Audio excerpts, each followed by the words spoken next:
पाद की, नंत कोटि वैष्णव वृंद की, नामाचार्य हरिदास ठाकुर की, प्रेम से कहो श्री कृष्ण चैतन्य प्रभु नित्यानंद श्री अद्वैत गदाधर श्रीवासादि गौर भक्त वृंद की, राधा गोप गोपीनाथ श्याम कुंड राधा कुंड गिरी गोवर्धन की, नवन मथुरा धाम की, नदीप मायापुर धाम की, नवन गंगा माई यमुना माई की, तुलसी देवी भक्ति देवी की, सामवेद गौर भक्त वृंद की, गौर प्रेमानंदे. All glories to the assembled devotees. All glories to the assembled devotees.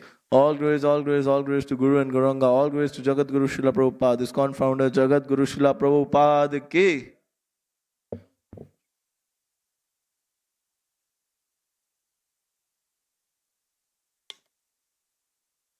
Om Namo Bhagavate Vasudevaya. Om Namo Bhagavate Vasudevaya. Om Namo Bhagavate Vasudevaya. Narayanam Namaskrityam Naram Chaiva Narottamam Devim Saraswatim Vyasam Tato Jaya Udiraye Nashtaprayesha Bhadreshu Nityam Bhagavat Sevaya Bhagavati Uttama Shloke Bhaktir Bhavati Naishtaki Krishnaya Vasudevaya Devaki Nandanaya Cha Nandagopa Kumaraya Govindaya Namo Namaha. Om Jnanatimirandasya Jnananjana Shalakaya Chakshurunmilitam Yena Tasmai Shri Gurave Namaha. Shri Chaitanya Manobishtam Sthapitam Yena Bhutale Swayam Rupa Kadamayam Dadanti Swapadantikam Vandeham Shri Guru Shri Yuta Padakamalam Shri Gurun Vaishnavamscha Shri Rupam Sagrajatam Sagana Raghunathanvitam Tam Sajivam Sadvaitam Savadutam Parijana Sahitam Krishna Chaitanya Devam Shri Radha Krishna Pada Sagana Lalita Shri Vishakhanvitam Sha. हे कृष्णा करुणा सिंधु दीन बंधु जगतपते गोपेशा गोपिका कांत राध कांत नमोस्तुते तप्त कांचन गौरांगी राधे वृंदावनेश्वरी विश्वभानुसुते देवी प्रणमामि हरिप्रिये. नमो महावदन्याय कृष्ण प्रेम प्रदायते कृष्णाय कृष्ण चैतन्य नाम्ने गौरतुष्य नमः.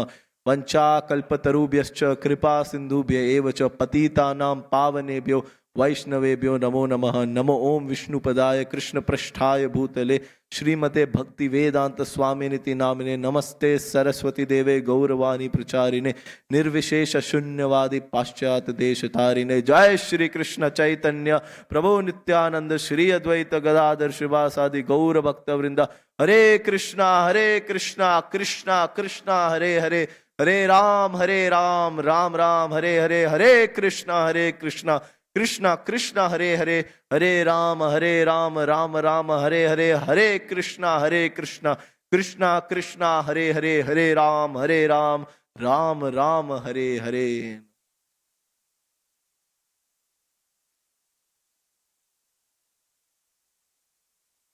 Hare Krishna. Welcome to today's Srimad Bhagavatam class. We are reading from Srimad Bhagavatam, Canto 4, Chapter 24, text number 66.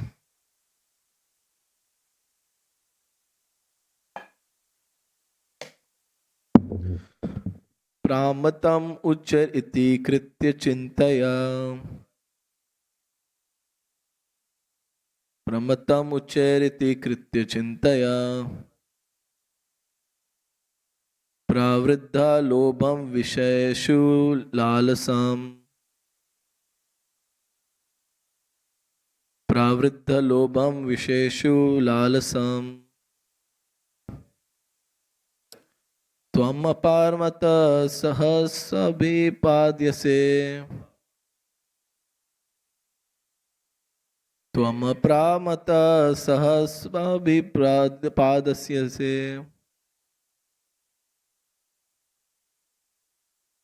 Shulle hano ahir ivakum antaka.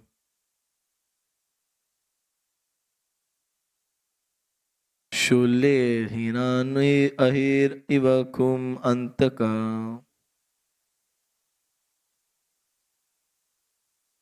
Pramatam ucheriti kritya chintaya. Pravriddha लोभम विशेषु लालसम त्वम आपरमता सहसा विपाद्यसे शूल्येहनो हिरिवकुम अंतक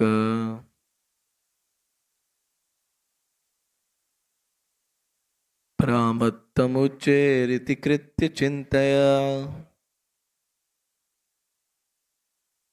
प्रवृद्ध लोभम विशेषु लालसम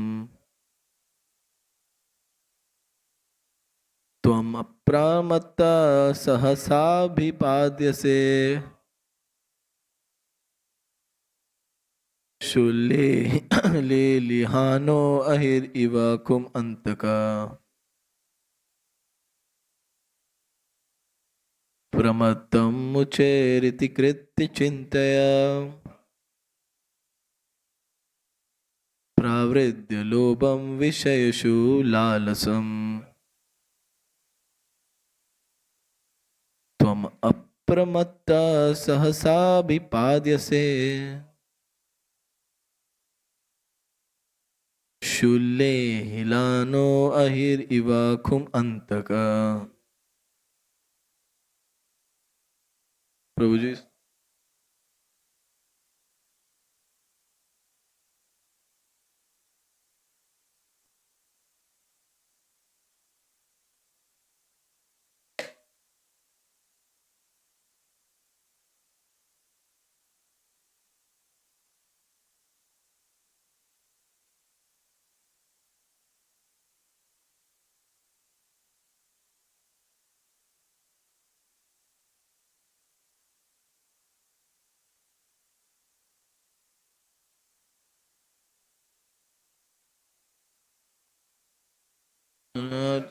इति कृत चिन्तया भवेत् लोभं विषये लालसम्.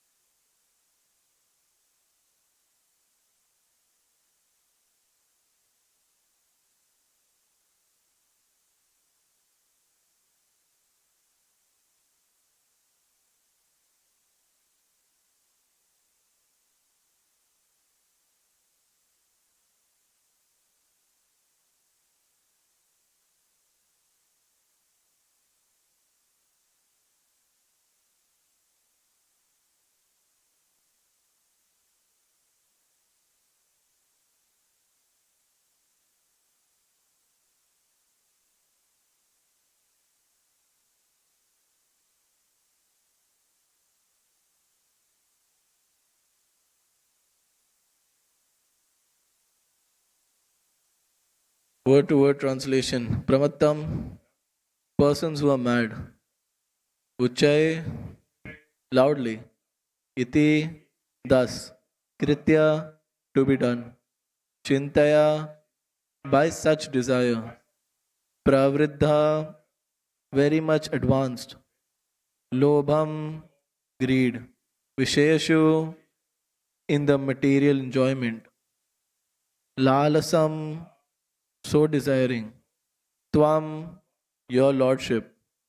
Apramata, completely in transcendence. Sahasa, all of a sudden. Abhipadyase, seizes them. Shut, hungry. Lelihana, by the greedy tongue. Ahi, snake. Eva, like.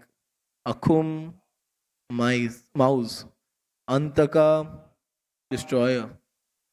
Translation and purport by His Divine Grace Srila Prabhupada. Srila Prabhupada ki translation. My dear Lord, all living entities within this material world are mad after planning for things. They are always busy with desire to do this or that.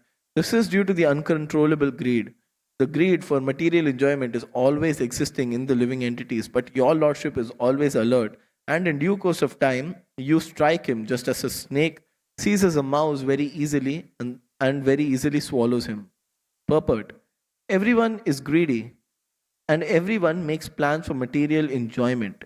In his lust for material enjoyment, the living entity is is described as a madman.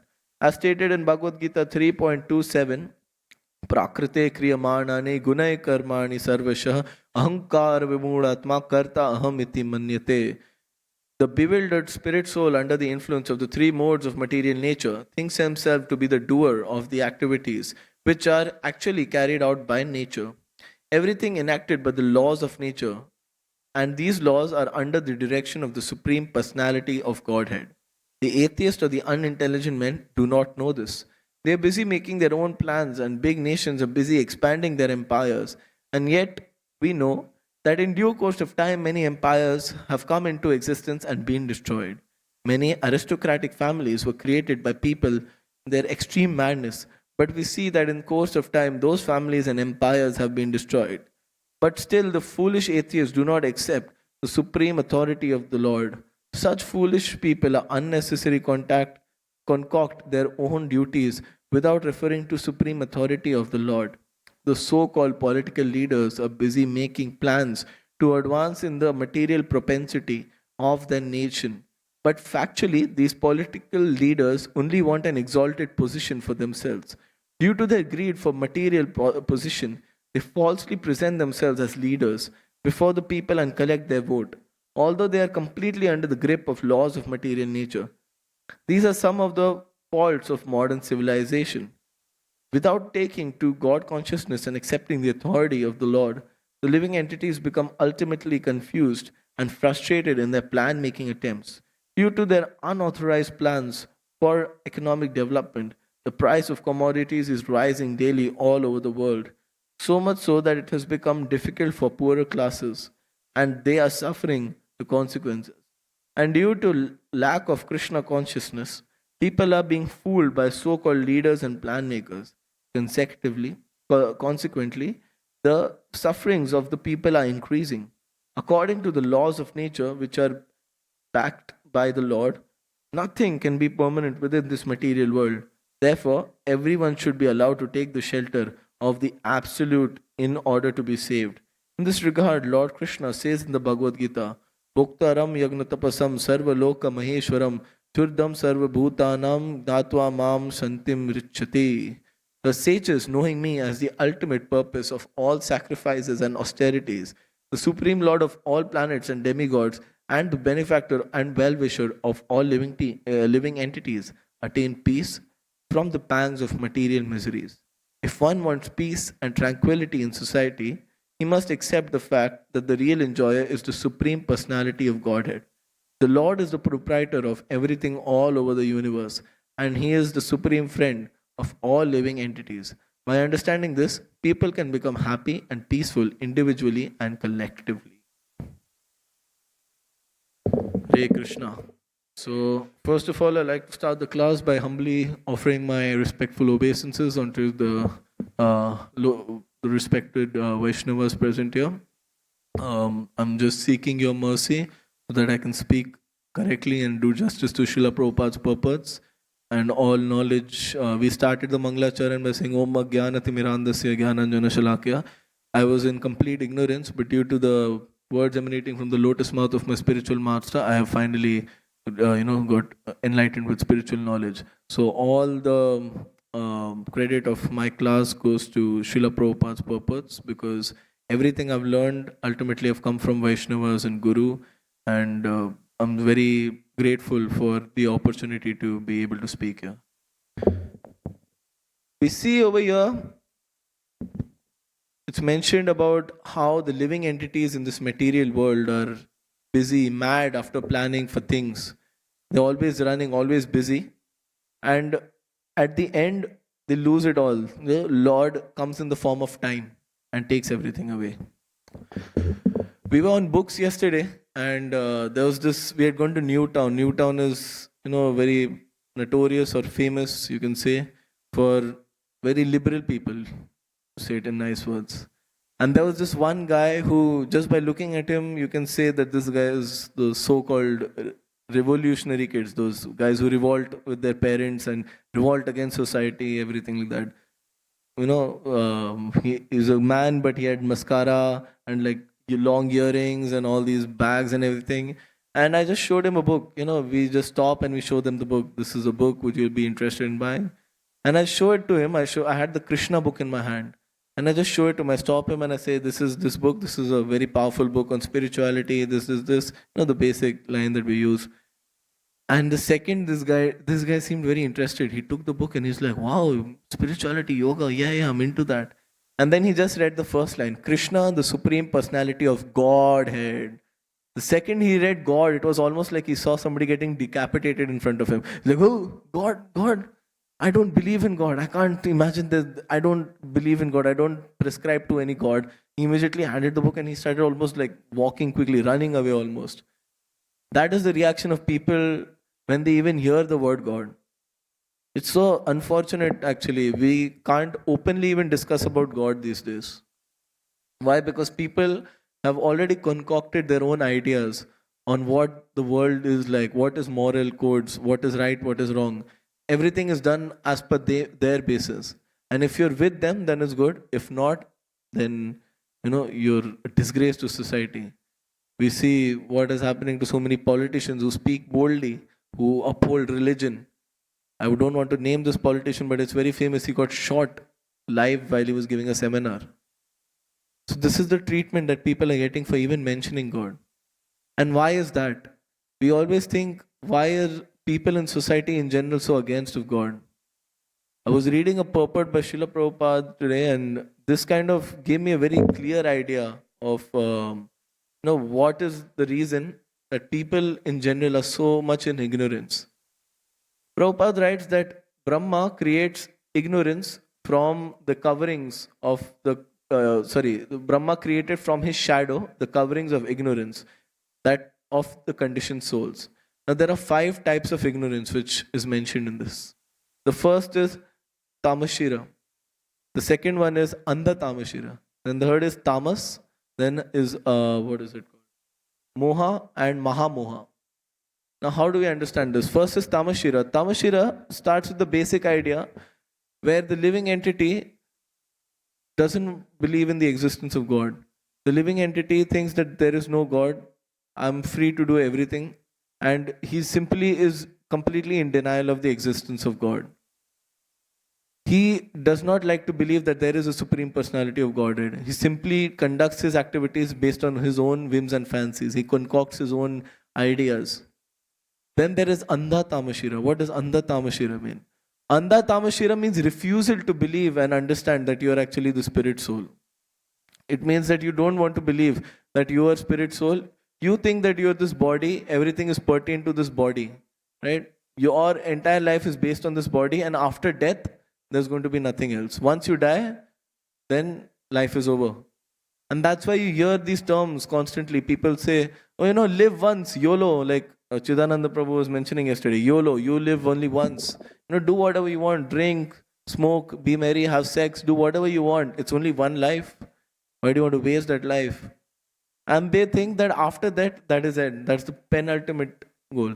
That's why you'll see actually, the second you mention to people in ignorance about death, they get kind of scared. Hey, no, cut it out. We don't want to hear about that. Let's talk about what we're going to do on the weekend. Let's talk about the latest movie that's come out. Let's talk about the latest celebrity gossip. But the second you talk about the most ultimate truth, or the most undeniable truth, that you're going to die one day, they avoid it. Sages also talk about death because they're not afraid. Once you actually talk about it, it opens your vision. It removes your ignorance. Like there was one commentary made by some person, some journalist or something, who was reading Srila Prabhupada's books. And he said, you guys are supposed to be renunciants. You guys are supposed to be, sannyasis, brahmacharis, austere people, pious people. But how much mention of sex is there? is this the language of a sadhu? Why is there so much mention of sex? So much everywhere is breast and all of these things are written. Sex is mentioned so many times. This is not the language of a sadhu. And Tamal Krishna Maharaj gives a response to it. He says that you guys, the materialists, the karmis, they don't talk about sex, but behind the back, they're always meditating it or performing it constantly. Whereas the sadhus, they openly discuss about sex, the actual ignorance that goes behind the performance of sex. And that's why they're able to refrain from it and save themselves from ignorance. That is Andha Tamashira. I am just this body, and you'll see Prabhupada gives a very nice analogy of sex actually. When you actually understand how have you played dominoes in childhood? Just one cube falls after the other. This is what happens when in a ignorant conditioned soul indulges in sexual activity. Because lust is the most, kama esha krodha esha, right? Calm is the most predominating factor. When a living entity comes in contact with the opposite gender and sexual attraction develops, and once there is contact, sexual contact, very soon after that, he takes up all of these identities. Prabhupada says, once you indulge in sex, now you have to look after, you have to have a house. That's the second thing. First is, how can I find a mate, a person to indulge in sex with? Then after that is, how can I buy a fancy house to accommodate both ourselves? Then we'll have children. Then we'll have a car. Then we'll have mortgage. Then we'll have a job. Then we'll have this, we'll have that. Like that, you accumulate so many things. And most of them are unnecessary. I went to one of my office colleagues' house, and I just was shocked to see how unnecessary purchases, how many unnecessary things were there. They had a coffee machine. They had a machine which will assort all the coffee pods in according way.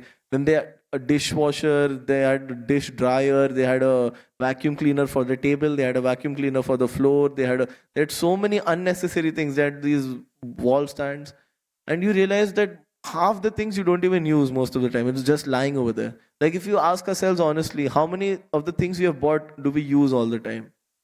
We see all of these apps, all of these shopping sites, they're trying to promote all these accessories, all these commodities.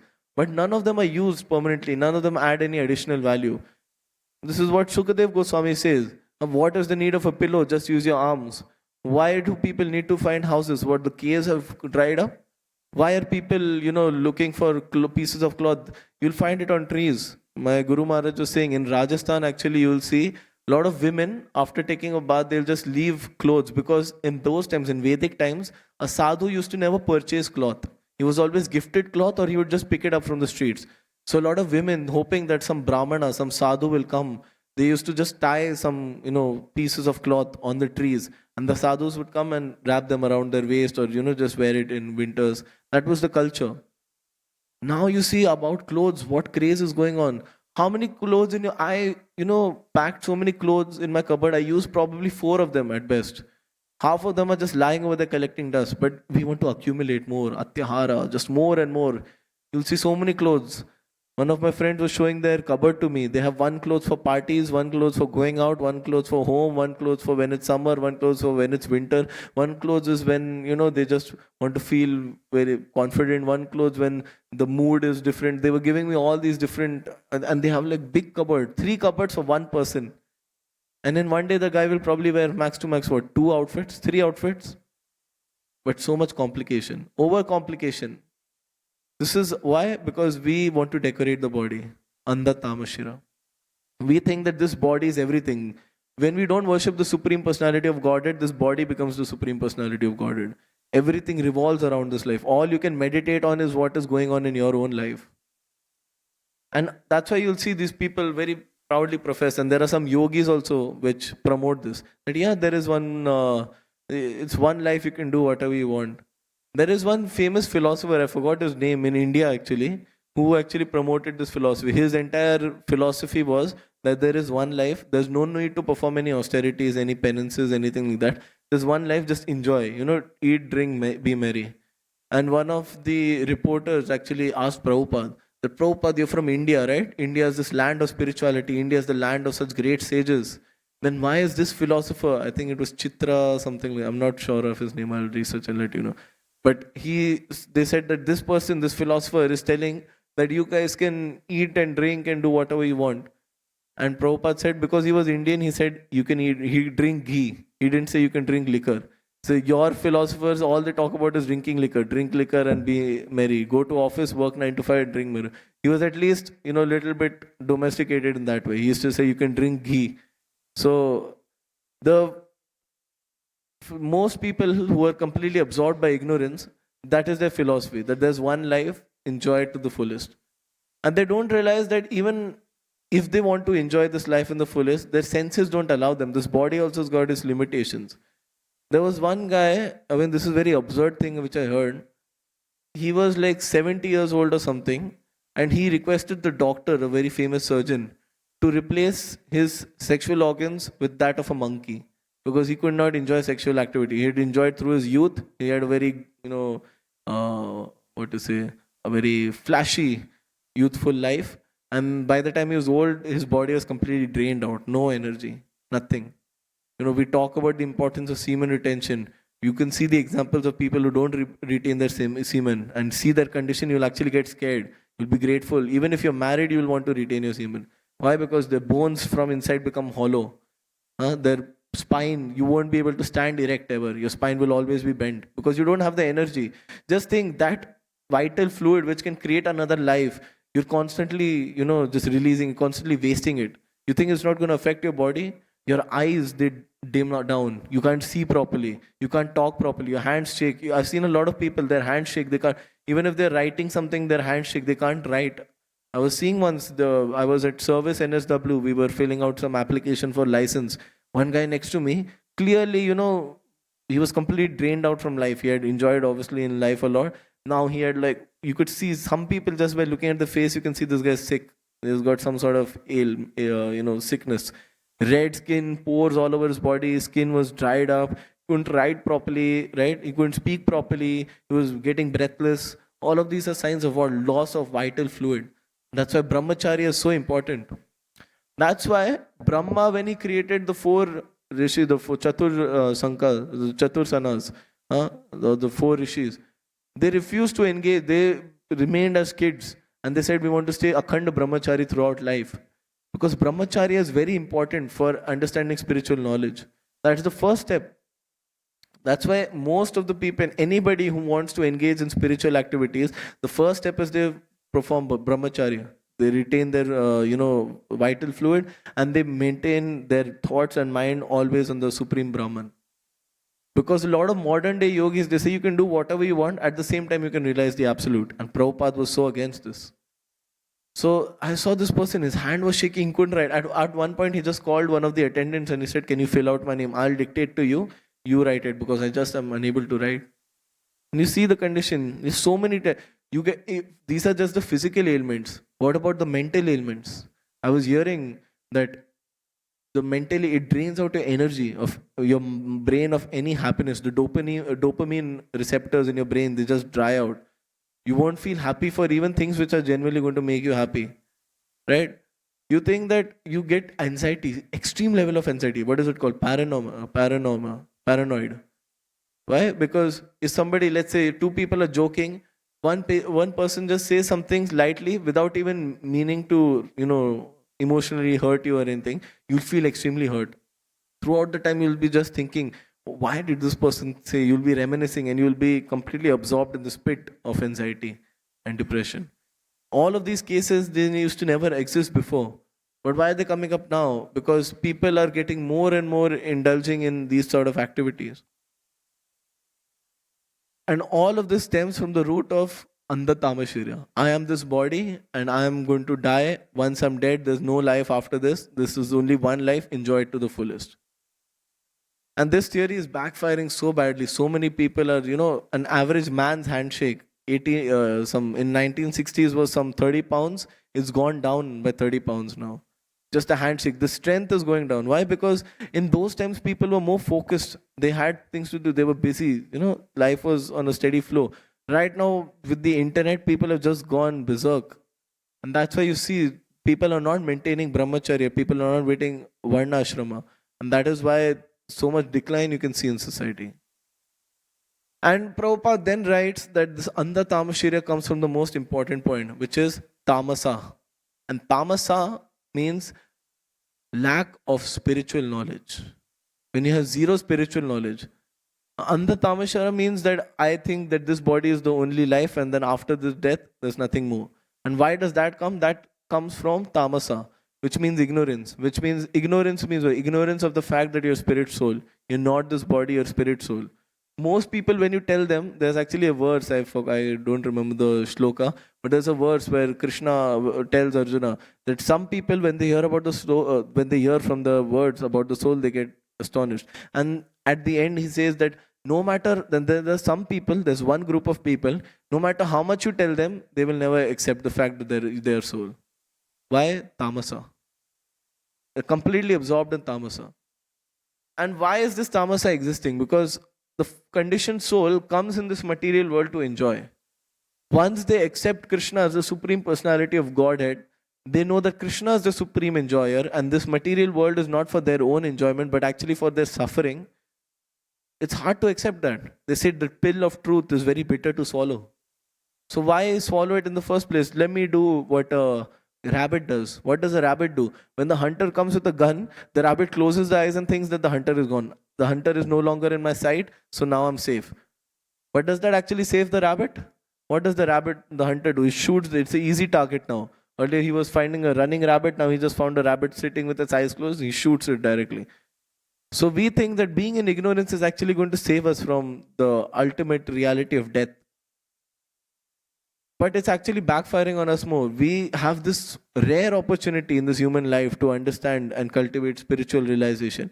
Instead of doing that, we want to engage in, sense gratification, not realizing that if you don't realize God in your human life, you will realize God in your human death. Prabhupada says that everybody ultimately knows God, even the atheists know God, but they just know God in a different way. We know God as Shyam Sundara. Yeah? He plays the flute, he is so beautiful, he dances with the gopis. We know the beautiful aspect of God. But death is the harsh aspect of God.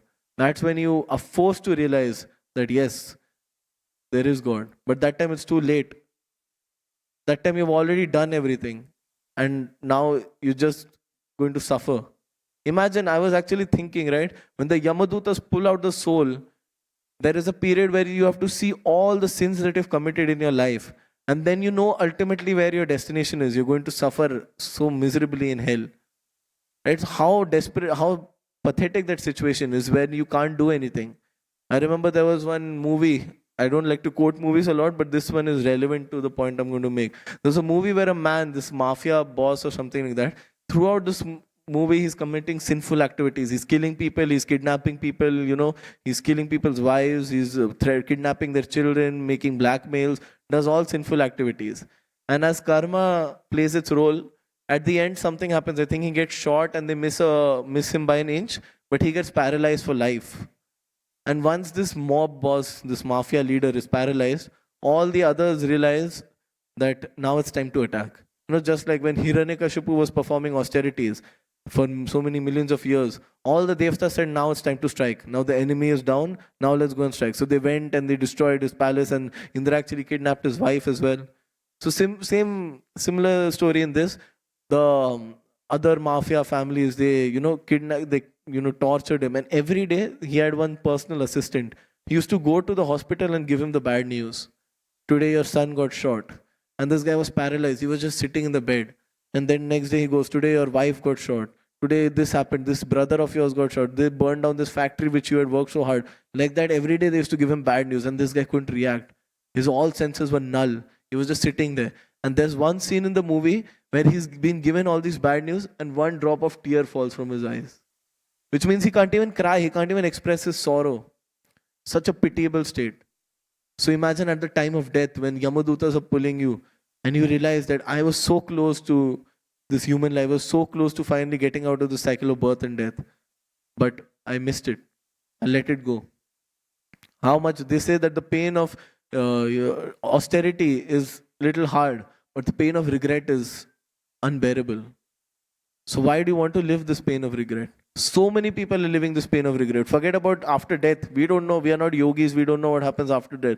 You can see even in this life. You go to any old age center and you see, I was going to the old age center. I saw the people. It got me scared. It got me shaken up.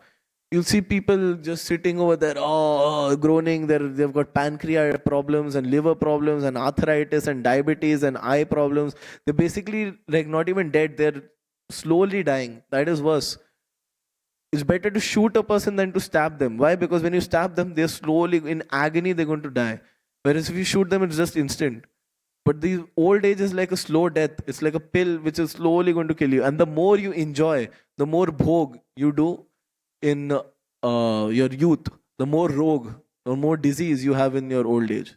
So the people who are, these people, I don't care, one life, man, YOLO, they'll drink like mad whole night, they'll take all the drugs, they'll indulge in sexual activities, they'll do all the things to gratify their senses to the max. When they get old, the pain is 1,000 times unbearable. Some of them don't even live till 70. 70 is like not even a very old age. I remember one grandparent of mine was 96, a great grandfather or something was 96, and people in my family used to say, oh, he's still got more years to go. That was like a common thing. Living up to 90 was a normal thing. People didn't get so surprised. Today, if you live up to 90, you're like, demigod almost. You're invincible. You've got Amar. Right? Why? Because people are not even living up to, the people are dying at 65 of heart attacks. And why is that? Because of Andha Tamasa, which is rooting from Tamasa, ignorance. Now, this all falls in a chain reaction. Like I said, it's a domino game. The more it all connects, all the dots connect. This tamasa or lack of spiritual knowledge or not realizing the fact that you're not this body, a spirit, soul happens, and then it leads to moha. Moha means what? Attachment. Illusion. I want to enjoy this material life. This is my family. I am from this country. I am this race. This is such a big issue these days. Gender equality or what is my gender? These days people don't know what their gender is. So many confusions are there these days. All of this is moha. Because first of all of these things that you're assigning, say all these identities are taking you not it in the first place. Now I'll tell one incident, one story from the Shastras. Once, I'll keep it short, Indra was cursed and he lost his reign as the king of heaven and he became a pig, a pathetic little pig. But as he became a pig, he was still Indra. He still had his, so-called charisma. So as a pig, he was very influential. All the other pigs used to look up to him. They used to treat him like the king of the pigs. They used to find the best stool. He used to be the one who can hunt the best stool, and he used to say, here, I found stool. And all the pigs used to thank him. Oh, Indra, you found such great stool. You're feeding our belly. Thank you so much. We're grateful to you. All of them used to show him respect. Today they said, today we'll jump in this mud and we'll play around. And they all used to follow him. He had so much influence, so much power. Then what happened? He found a pig, a female pig, a she pig. And he had a lot of she pigs who he used to mate with. And then he had little piglets. And he used to train them. And he was so absorbed in this false identity of being a pig that he was enjoying it too much. And Narada Muni got scared. Narada Muni said, something is wrong. He goes to the pig Indra and he says that, Indra, why are you enjoying as a pig? You were the king of heaven. You had the best lifestyle. Why are you living as a degraded pig? But Indra doesn't want to go back to his position as Indra. He wants to remain as a pig. Why? Moha, bodily attachment. I'm too attached to this body. When you're too attached to this body, your intelligence also doesn't work. We should actually be very careful of this. No matter how many times you've read the Bhagavatam, Chaitanya Charitamrita, how many shlokas you know, how many rounds you chant, how many Nirjala Ekadashis you do, it'll just take 1 second for moha to get you. 1 second for karma to get you. So many great people have fallen down. What do we think we are? You guys might be great. I'm really afraid actually. Because I know I have no potency. It's very easy for Maya to get you. But we are always fearless. When we wake up, our first worry is not that what will Maya do to us. Our first worry is, when will there be prasadam? What will there be for prasadam? Will I get to sing or not? We have all these pathetic reasons, these pathetic anxieties. But the real anxiety that what will Maya do? Will Maya strike us? How can I protect myself from Maya? That is not there. We're too worried about other things. And that is just devotees. Think about karmis. They waste their entire life and they're not worried about Maya. For they don't know about Maya. They're not even worried about death. Somebody asked Yudhishthira Maharaj, what is the most humorous thing? He says that a man knows that his father is dead. His father's father is dead. All his wife and children will die. Everybody he knows will die. Yet he thinks, I am immortal. That is moha. I am unlimited. This is my family. This is my nationality. There are so many people, you'll hear these so-called patriots, hardcore patriots. In my office, we had one thing called Patriot Day, where everybody is supposed to dress up like a hardcore Australian, and they'll have like these fancy Australian flag caps and Australian flag shirts and glasses. And they said, let's celebrate us being Australian. And you see the hard, strong attachment to this bodily identification. Even with gender. There was one recent movie I was seeing where they said, why should Spider-Man be a white-skinned person? It should be a black-skinned person. Let's make a black Spider-Man. Like that's going to do any difference. People are so absorbed actually.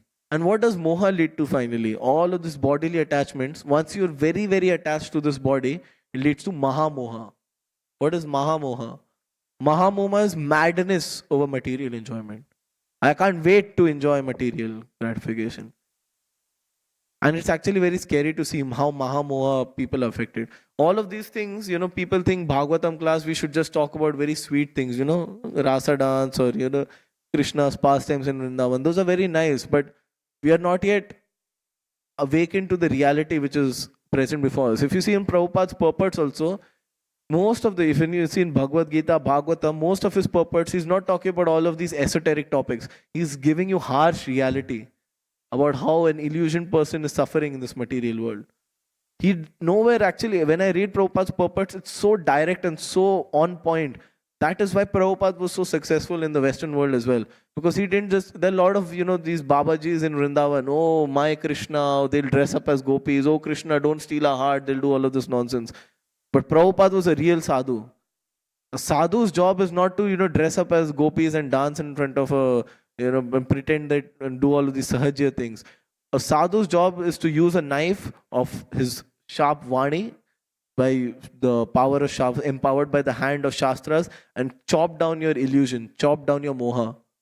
That's what a sadhu's job is. A sadhu is supposed to cut down your illusion, not supposed to give you blessings that your daughter will get married and do all of these things happen in India. People think these days when they hear of sadhu religion, and they think that it's only this. He's going to tell me by reading my palm, when will I get married, how much money I will make. But sadhu's real job, and if you see actually our Guru Parampara, our Acharyas, this is the mood that they carried. Harsh reality, they always went at the truth. Sukadev Goswami, where did you see Sukadev Goswami directly talking about esoteric topics? He starts by completely bashing material life, bashing material existence. You guys are fools. Why do you want to eat? Why do you want to collect so many utensils? Your palm is not enough, just eat with your palms. Just drink with your palms. Even Krishna, the Supreme Lord, used to never carry utensils. His mother used to pack some tiffin for him, and he used to go and play in the fields with the cows and the cowherd boys. And at the end, he used to just use his palm as the plate and eat from there. So the Supreme Lord is doing it, but we want all these fancy plates and spoons and all of these things. These are still normal things. Look at how much we are accumulating these days. So how many nonsensical stuff. I'm giving everybody an exercise. Go to your home and you see how many useless things are there at your home. You'll yourself get shocked. Man, I don't even use like 80% of these things, but I still have all of these things. I saw one alarm which has like a LED light and some glowing water thing. When the alarm rings, this LED light will blow and the water will get all fuzzy. What is the point of that? It's the most useless thing. But moha. Moha is so strong. Illusion is so strong. Tamogun is so strong that we forget the main purpose of a life. People go to the beach. They have all these. I saw how the people pack. When I travel, at best I try to carry. My father was always very strict on be minimalistic. When you're traveling also, my father, I used to admire this about my father. He'll carry the basic bare minimum, that's it. Some clothes which he's going to wear, some basic toiletries, that's it. And you see, I was seeing the other people in the airport line when they give the baggage. They have got these like the surfboards and this equipment and that equipment, and those neck pillows which give you massage, and there's one neck pillow which can give you song. All of this nonsensical stuff. And why is simple living, high thinking so important? Because time is limited. Just because we become devotees, we don't become immortal. Just because you're human and right now in your youthful age, you're not immortal. Death is at your doorstep. Death is walking one step closer to you. Every breath that you take, you're inviting death closer to you. And for that matter, every second is very important. Chanakya Pandit says that the biggest loss, a single moment, forget about a second, a single moment cannot be replaced by millions of dollars, millions of gold coins. And the loss of a single moment of time is the biggest loss, the greatest loss. Not the loss of your wife, loss of your family, loss of your house. Those things don't matter. Loss of a single moment of your life is the greatest loss. Just by, performing these spiritual activities, how much you can save your life. Even at the time of death, if you can just chant Krishna's name once, how much potency you'll get. I was actually thinking, there was one interview I was reading in the Back to Godhead magazine, where a person throughout his life indulged in sense enjoyments, all of these things. Finally, at the time of old age, when he knew he was about to die, he was lamenting a lot. I wasted my life. I want to know something higher. And that's when he came in contact with devotees. And devotees gave him the mala, gave him the mantra, used to read Bhagavatam, Bhagavad Gita. And finally, when he was coming close to death, one day one devotee made a comment that you're so fortunate. You, at least at the end of your life, you got devotee association now you will go back to Godhead. But actually this person was lamenting. He was saying, I'm so unfortunate actually. They said, why? He said, I look at all these young boys in the temple, they're jumping, dancing with enthusiasm. They have this devotional service is so ecstatic, so enjoyable. Su sukham kartum avyayam. So enjoyable, so relishable. But look at me, alas, I can't even enjoy. I have barely a couple of years to live and I'm just wasted. I realized that an opportunity I just missed on. They just let it go.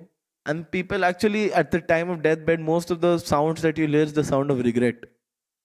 I had the unfortunate situation of visiting a hospital once. It was what do you call that, where they bring dead people? I don't know, there's a particular term for it.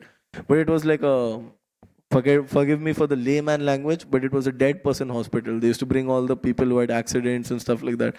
And I was very unfortunate to have entered that place. That place reminded me of hell. Literally, I said, if there's hell, it's going to be this place. But all you can hear is screams, people crying, oh, and they're just screaming, banging their hands on the wall, falling on the floor. There's so much pain, so much suffering. And the main sound which was echoing very loudly amongst all the crying and the shouting and the screaming was the pain of regret. I should have done this. This person, I should have told him this, I should have helped him. So much regret. And in India, it's a very common thing. I think in Nepal also they do this. When they are carrying a dead body, they'll say, Ram Naam Satya hai. The name of Lord Ram is true, the only truth. The funny thing is, the people who will be saying this are very boldly saying this, Ram Naam Satya hai, Ram Naam Satya, and they'll take the body and they'll burn it. After the body is burned, they'll forget that Ram Naam is Satya. Then Kam Vasana is Satya, nothing else. The people very loudly, they say, one guy saying, Ram Satya hai. I saw this in front of my head. Loudly saying, Ram Naam Satya hai, Ram Naam Satya hai. Then the body got burned, the entire, funeral procession happened. He comes out, he starts smoking a cigarette. Then I knocked him and said, Sir, Ram Naam Satya hai. What are you doing with all of this? They don't realize it. Moha. Too much in illusion. And this darkness actually is the cause of all suffering. Once you enter this world of darkness, that is the cause of all suffering. That's why Brahma says that Brahma created from the shadow of his covering of ignorance for the conditional soul. There are 5 types of ignorance: Tamashira, Andha Tamashira, Tamas, Moha, and Mahamoha. So I'll conclude with this. This human life is very rare. This is a great opportunity that we have. And we might be knowing this, we might be hearing this many times, but still you need to, repetition is the key. You need to keep on chanting this mantra along with the Hare Krishna mantra that I'm going to die one day. And this human life is very rare. So use this human life, use this human opportunity to make the best out of it, to actually make as much spiritual advancement. Shiprim bhavati dharmatma shashvat shantim nigacchati. Shiprim bhavati dharmatma. Even if somebody performs a little bit of this devotional service, shashvat shantim nigacchati, he attains eternal peace. So this opportunity that we have got out of 8,400,000 lives is very, very rare. And we are very blessed because Mahaprabhu has given us the holy name. Mahaprabhu has given us the Bhagavad Gita. Mahaprabhu has given us these teachings from the Bhagavad Gita. We are very fortunate. Prabhupada has actually delivered us even in this Western society full of Maya. So we should take advantage of this.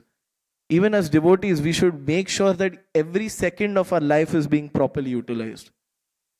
That's why it's saying don't do prajalpa, don't do all of the, don't overeat. That's why we perform Ekadashi. Because even eating wastes time, even sleeping wastes time. Ultimately, you're wasting time.